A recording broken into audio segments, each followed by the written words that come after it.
Morning बच्चों। तो आज हम हिंदी पढ़ने जा रहे हैं। चैप्टर नंबर 7, डॉक्टर का अपहरण।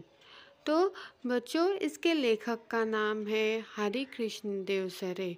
देखिए, सबसे पहले हम लेखक का परिचय देखते हैं। जन्म 9 मार्च 1938 में हुआ, 9 मार्च 1938, और इनकी मृत्यु 14 नवंबर 2013 में हुई, 14 नवंबर 2013। परिचय: हरिकृष्ण देव सरे जी हिंदी के प्रतिष्ठित बाल साहित्यकार थे। चलो बच्चों, हम आगे देखते हैं कि इस पाठ द्वारा लेखक क्या बता रहे हैं।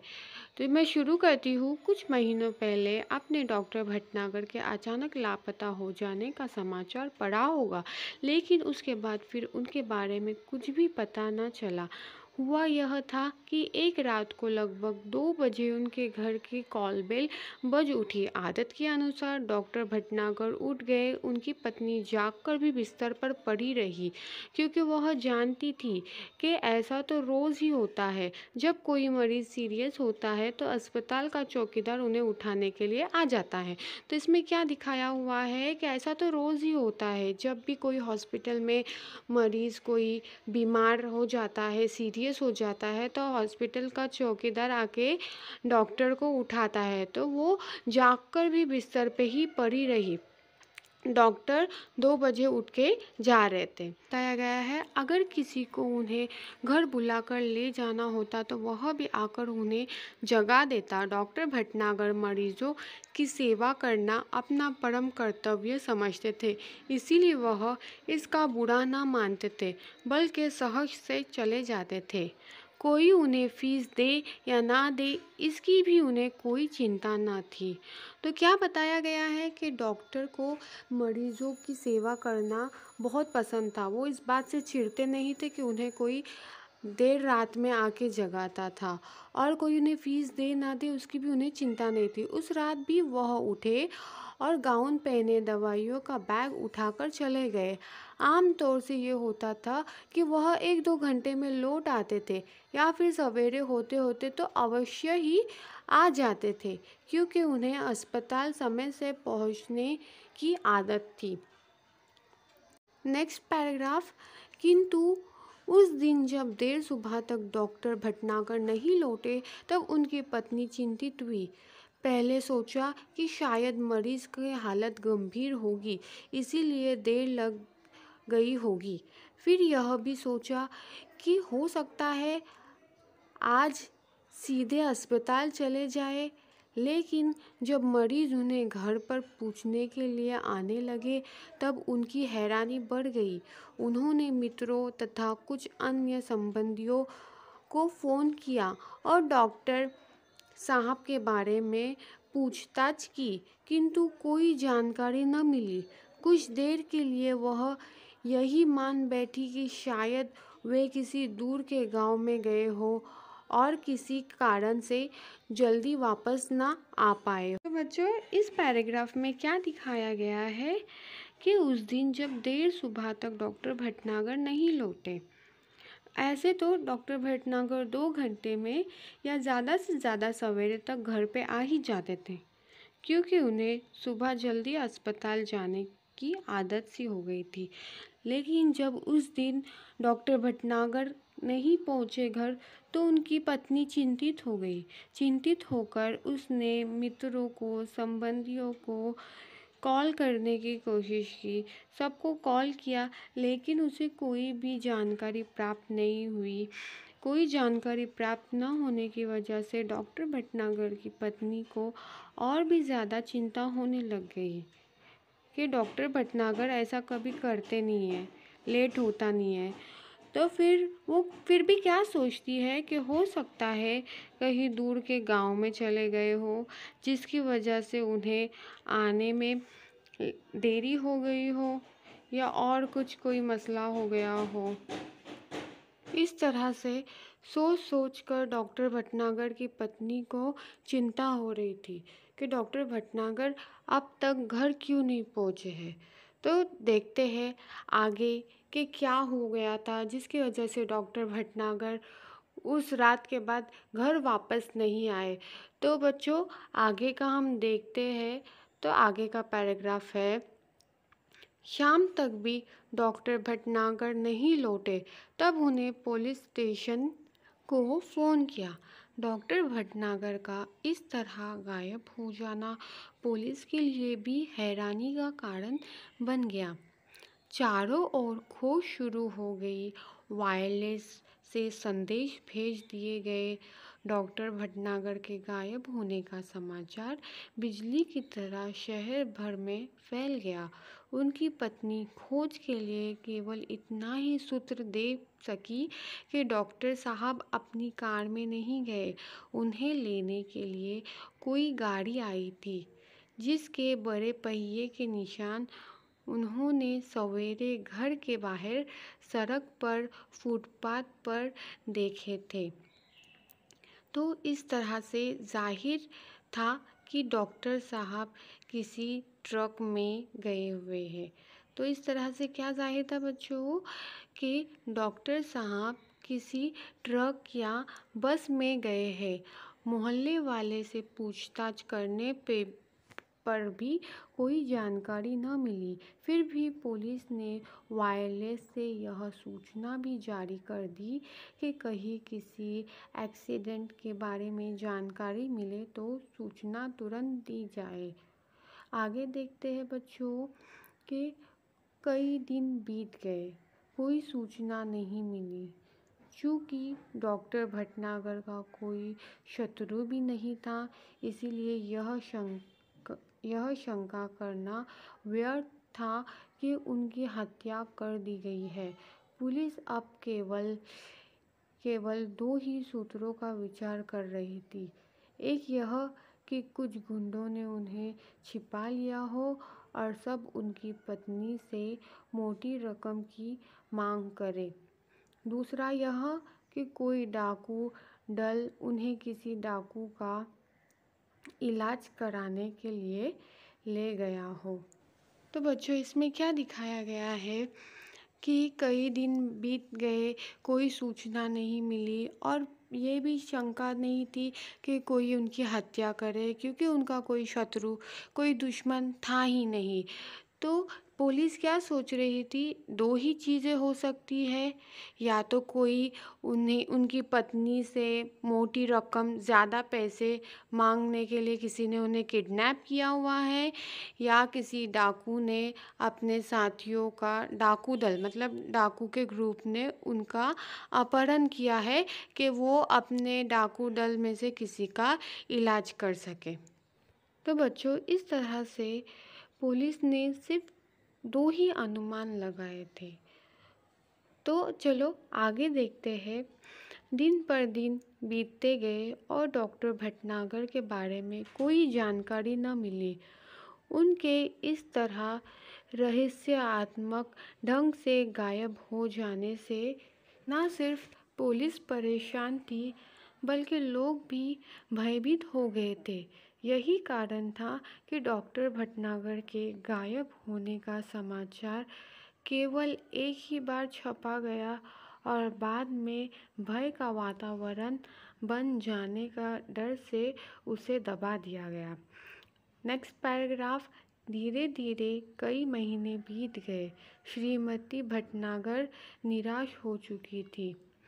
उनकी हालत पागलों जैसी हो गई थी।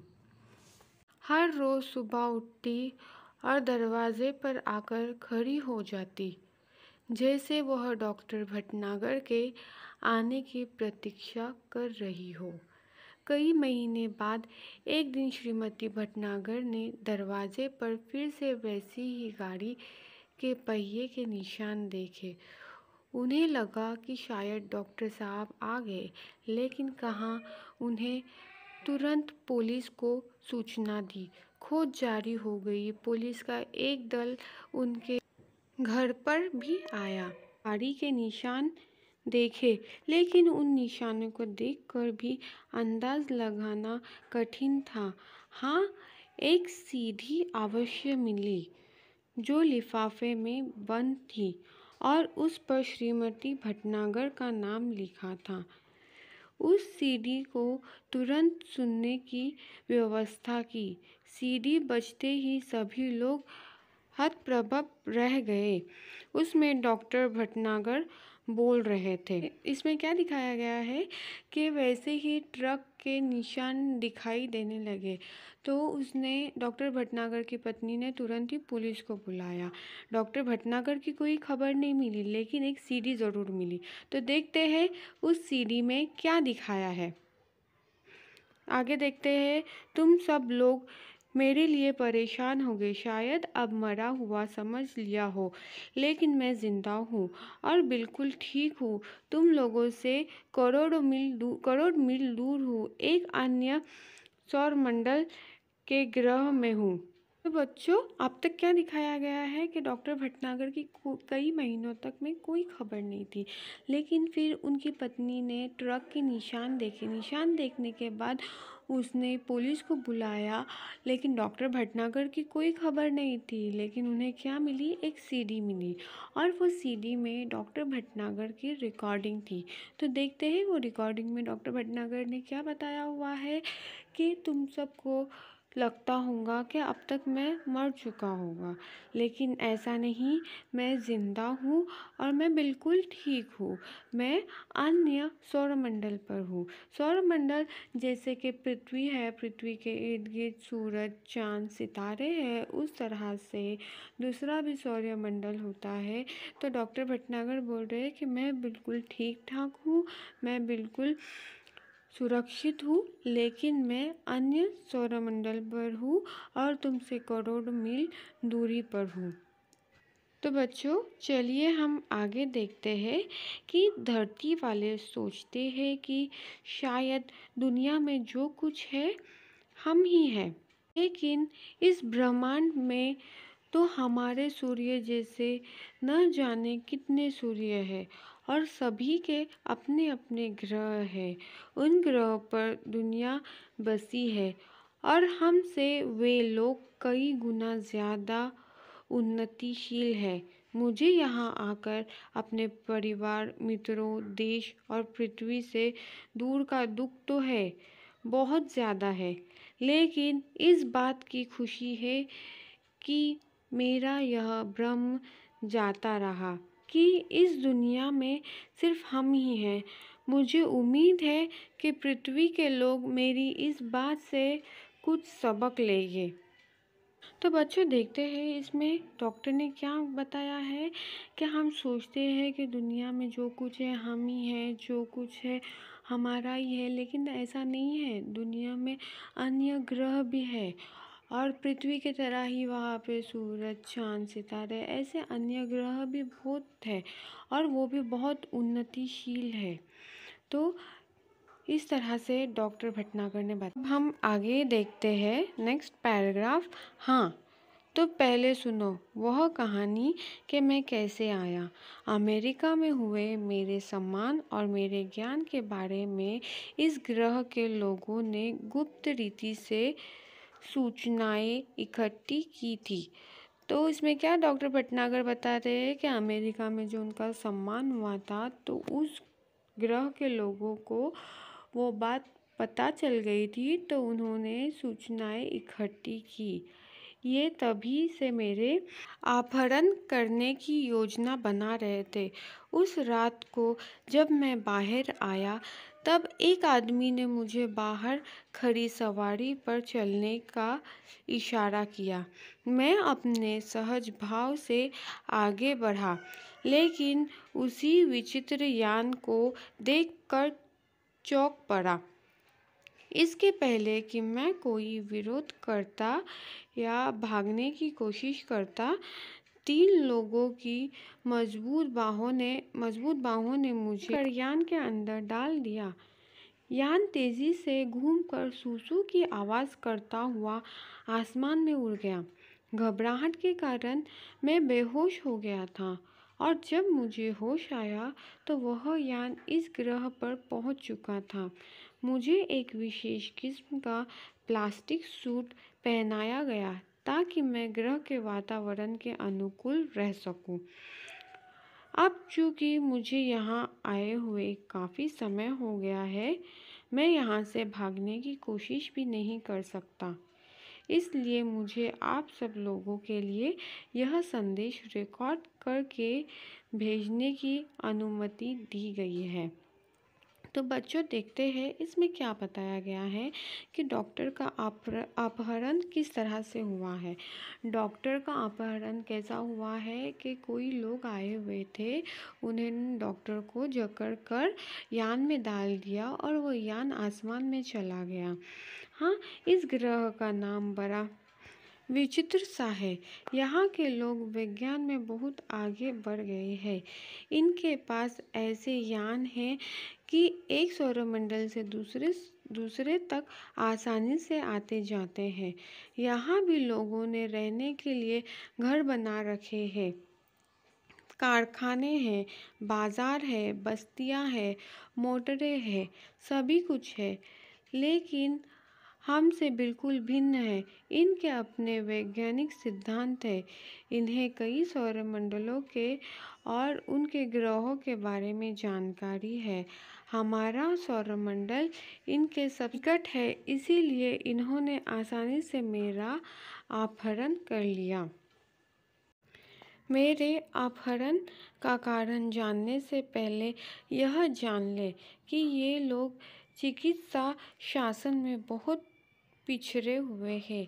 यह एक ऐसा ग्रह है जहाँ विज्ञान अपनी चरम सीमा को पहुँच चुका है। यहाँ के आदमी अब आदमी नहीं मशीन हो गए हैं। यहाँ का सारा काम मशीनों से होता है और इसका नतीजा यह हुआ है कि धीरे धीरे आदमी का महत्व कम होता गया है। आपको यहाँ तक समझ में आ गया है कि डॉक्टर ने क्या बताया हुआ है कि ये लोग चिकित्सा शासन में बहुत ही पिछड़े हुए हैं। मतलब कि ये मेडिकल में बहुत ही पिछड़े हुए हैं। इनका सारा काम मशीनों से होता है और यहाँ पे इंसान मशीन जैसा बन गया है। सारा कामकाज इनका मशीन ही संभालते हैं, जिसकी वजह से इनको आगे कौन सी कठिनाई होती है, आगे कौन सी परेशानियाँ होती है, डॉक्टर इसके बारे में बताएंगे। तो चलो आगे हम देखते हैं कि डॉक्टर इसके बारे में क्या बताते हैं। सारा काम मशीन से ही होता है और इसका नतीजा यह हुआ है कि धीरे धीरे आदमी का महत्व कम होता गया है। अब पूरे ग्रह मशीनें ज़्यादा और आदमी कम हैं। जो लोग हैं वो मशीन के गुलाम हैं। दूसरी यहाँ के लोगों को एक विचित्र तरह से सड़ने का रोग लगा है। शरीर का कोई अंग अचानक सड़ना शुरू हो जाता है और फिर वह आदमी मर जाता है। इस रोग का इलाज उन्हें अब तक नहीं मालूम हो सका है, लेकिन इसी रोग का कारण वे मशीन ही है जो उन्हें नाकारा बनाए हुए हैं। तो बच्चों, आपको यहाँ तक समझ में आ गया है डॉक्टर का अपहरण क्यों किया गया है। डॉक्टर को उनका इलाज करने के लिए लाया हुआ है। वहाँ के लोगों का शरीर सड़ रहा है, ऐसी बीमारियाँ लग गई है। क्यों? क्योंकि वो बहुत ज़्यादा मशीन का उपयोग करते हैं और इंसान मशीन पे निर्भर होने लगा है, इसीलिए उनको बीमारियाँ लग रही है। तो बच्चों, आपको यहाँ तक समझ में आ गया। आपका होमवर्क क्या है कि आपको न्यू वर्ड्स आपके बुक में लिखने हैं और आगे की स्टोरी, आगे का पार्ट आपको पढ़कर आना है। नेक्स्ट लेक्चर में आप मुझे बताओगे कि डॉक्टर ने किस तरह से उनकी सहायता की और डॉक्टर का अपहरण कैसे हुआ था, वो भी मैं आपसे फिर से रिपीट पूछूंगी। तो बच्चों, आपको यहाँ तक समझ में आ चुका है?